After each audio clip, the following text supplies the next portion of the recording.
Je suis un père fondateur de la CEDEAO et je peux dire que je suis assez fier de notre organisation, de ce qu'elle est devenue et de la façon dont elle conduit en quelque sorte les destinées des peuples ouest-africains. C'est un bon point, la CEDEAO aujourd'hui, même si nous sommes tous conscients qu'il y a des percées à faire. La CEDEAO est devenue par la force des choses une institution très politique. Il ne faudrait pas que le caractère très politique fasse oublier que c'est une organisation, une communauté de développement économique et qu'on doit accélérer l'allure à cet égard. Je prends le point par exemple de la monnaie. J'attends avec impatience les résultats des résolutions qui ont prévu. Il y aura une monnaie, un écho dans les années qui viennent, à partir du franc CFA existant au niveau de l'UEMOA et de la monnaie à trouver entre les pays anglophones de la zone. J'avoue que ça va trop lentement. Et il faut que le nouveau chef d'État du Nigeria fasse bouger les choses aussi de ce point de vue-là. Qu'on puisse rapidement clore ce chapitre monétaire et avoir une monnaie unique dans cette zone. Ça me paraît essentiel. Et le problème des infrastructures aussi. Bon, elles se développent, mais pas à l'allure qu'on voudrait. Il est temps que l'axe Lagos-Abidjan devient un axe très moderne, une espèce d'autoroute à plusieurs voies qui permettent l'échange rapide entre les pays. Et puis il y a aussi toutes les tracasseries qui existent encore aux frontières que je peux apercevoir. Je suis proche de la frontière et je vais à Accra souvent. Même pour une personnalité comme moi, j'avoue que je constate qu'il y a encore des formalités, beaucoup de formalités, beaucoup trop de formalités. Et aussi, on ne comprend pas, par exemple, pourquoi les frontières ne sont pas ouvertes 24 heures sur 24 dans tous les pays membres de la CEDEAO.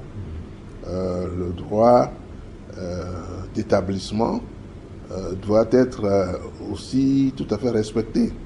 Et il y a des communautés qu'on observe au sein de laquelle il y a trop de rejet de l'autre, alors que cet autre-là est africain.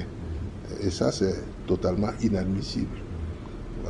Ce rejet qui a donné lieu à un véritable scandale en Afrique du Sud la dernière fois ne peut pas se voir aussi en Afrique centrale, la même chose. C'est sous-jacent dans toutes les régions. On ne peut pas montrer une région du doigt. Il faut éviter ces choses-là et permettre que le droit d'établissement soit clairement respecté. Les investissements intra-CEDEAO aussi doivent être renforcés parce que je constate que les gens timidement commencent à investir dans les pays voisins, mais ça n'a pas encore pris. Dites-vous bien que c'est lorsque les intérêts des uns et des autres seront unis dans des projets communs que nous pourrons vraiment avancer dans le développement de notre CEDEAO. Enfin, je crois qu'il faut que la CEDEAO fasse un peu moins de politique et davantage d'économie à l'heure actuelle. Mais qu'elle n'oublie pas les questions fondamentales, les questions politiques fondamentales dans l'intégration des États. On doit devenir un seul ensemble. On ne va pas créer une communauté d'un côté et nous mettre là pour observer notre communauté, comme une espèce d'ovni,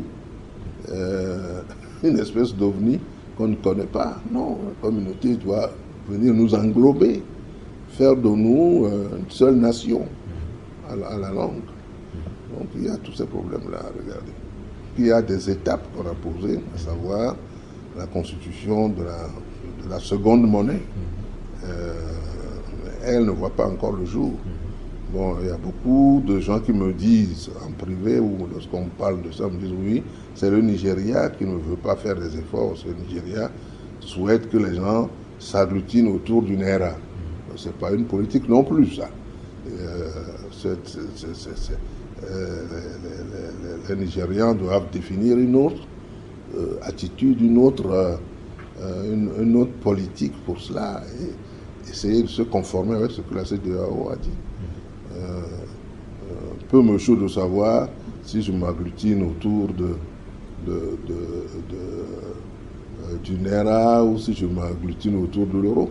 Peu me chaud. Ce qui est important, c'est que nous ayons notre monnaie à nous. Non pas seulement pour des questions de souveraineté, c'est un aspect important, mais des questions de facilité, de gestion et de gouvernance économique.